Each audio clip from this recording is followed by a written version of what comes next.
Assalomu alaykum qarindoshlar. Men vatanda zulm chekayotgan ota-onam va urug' tuqqanlarim to'g'riliq guvohlik bermoqchi. Men vatanimizning Xotan shahar Elchi Shamolbog' 7-darduy 3-ko'chada o'tirishliq. Ismim Buxalchan Ubul Qosim. Men 2016-yili 8-oyda o'qish uchun chet elga chiqdim. Men chet elga chiqqandan keyin ota-onam va urug' tuqqanlarim bilan bo'lgan normal aloqam uzildi, ya'ni aloqa qilolmadim.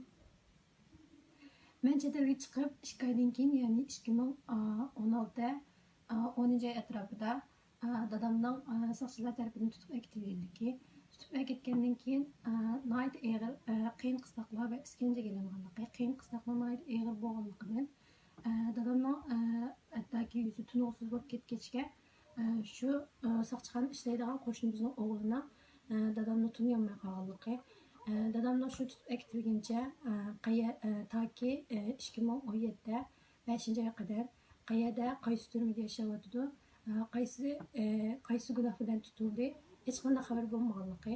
2017 5-oyda bo'lsa dadamning 12 yillik qamoq jazosiga hukm qilinganligi xabarini oldim. Bu mening dadam, kimlik ismi Mutallib Abduvoyid, 47 yosh. Dadamni ishda tutib akitib 12 yillik qamoq jazosiga hukm qilibdi. Dadam gunohsizdi. Undan keyin dadamni tutib akitgandan keyin 1 oydan keyin, ya'ni 2016-yili 11-oy atrofida akam Mehribullo Ubul Qosim 24 yosh. Akamni Urumchidagi ma'lum bir jazo lageriga, ya'ni tarbiyalash nomidagi turmaga tutib akitibdi. Tutib akitgandan keyin toki hozirgacha shu tutib akitgunicha, toki hozirgacha, ya'ni 2018 hozirgacha akamning hech qanday izdirki bo'lmadi.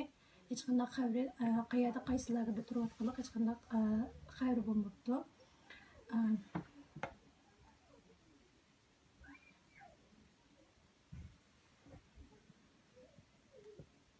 Bu mening akam Mehribullo Ubul Qosim. Akamni nihoyat gunohsiz, yuvosh ishda bo'libdi. Garchi gunohsiz bo'lsa-mu, ishda tutib akitgancha hozirgacha hech qanday xabar bo'lmadi.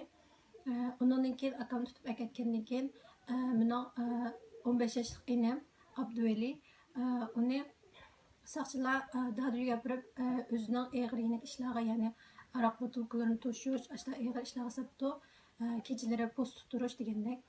Hatta uyg'imi hatto tilab ketgili qo'ymay ashta qiynabdi. Keyin 2018-yili 1-oyda bo'lsa, tuyuqsiz Goobo soqchilari kecha uyga bostirib kirib, Abduvelini tutib akitgancha toki hozirgacha qayerda qanday yashayotdi, hech qanday xabar bo'lmadi. Bu mening inam Abduveli mushta kuchsiga soqchi formalarini kiydirib, ashta yo'llarda post to'g'ri silib, uyg'imi ketkizmay, ashta o'zining shaxsiy ishlariga silib qiynab ekan. Undan keyin tuyuqsiz tutib akitib, soqchilar, Google soqchilari hozirgacha izirki bo'lmabdi. Undan keyin mening oilamdan boshqa yana bir kichik inam, bu Muhammad 12 yosh. Bunun qayerda qanday yashayotganligi, maktabda o'qiydi. Qanday yashayotganligi hech qanday xabar bo'lmadi. Undan sirt bu mening onam va singillarim. Onam Ruzunsa Nuri 42 yosh va singillarim Aisha, Sumayya, Raziya va bu bo'lsa yana bir singlim Sumayya o'tirdiki. Bularning hech qanday xabar bo'lmadi. Ya'ni onam va singillarim yana bir inimning qayerda uydimi yoki tarbiyalash lageridimi hech qanday xabarini bilmayman, hech qanday xabar bo'lmadi. Undan sirt cho'ng dadam batdi. Cho'ng dadam 98 yoshga kirgan, aytib yashinib qolgan. Cho'ng dadamning men chet elga chiqqandan keyin qat'iy aloqalashib boqmadim. Tan salomatligi nihoyat nacharlashib qolgan. Ahvoli qanday hech qanday xabarini bilmayman. Dadamning yurak kesilyapti, onamning yurak kesilyapti. Gerçi ular kasal bo'lsa-mu, Xitoy hukumati bunga qaramasdan ularga shuni og'ir iskanjalarni qilib, qiynab, gunohsiz bo'lsa-mu turmalarga solib, ishda qiynabdi. Ondan başqa dadamның ailəsidən dadam 5 bir tuqqan. Dadamның ağaçları və onların ailəsidəki farzandları və nəvərləri ular qandaq yaşayıbdı. Ulardan heç qanday xəbərim yox. Ondan sırt anam 6 bir tuqqan. Anamның ağaçları, ularның öydəki balaları və nəvərləri ulardan heç qanday hazırgacha heç qanday aloqa qılmadım. Ularның heç qanday xəbər olmaqlıq. Şoň mening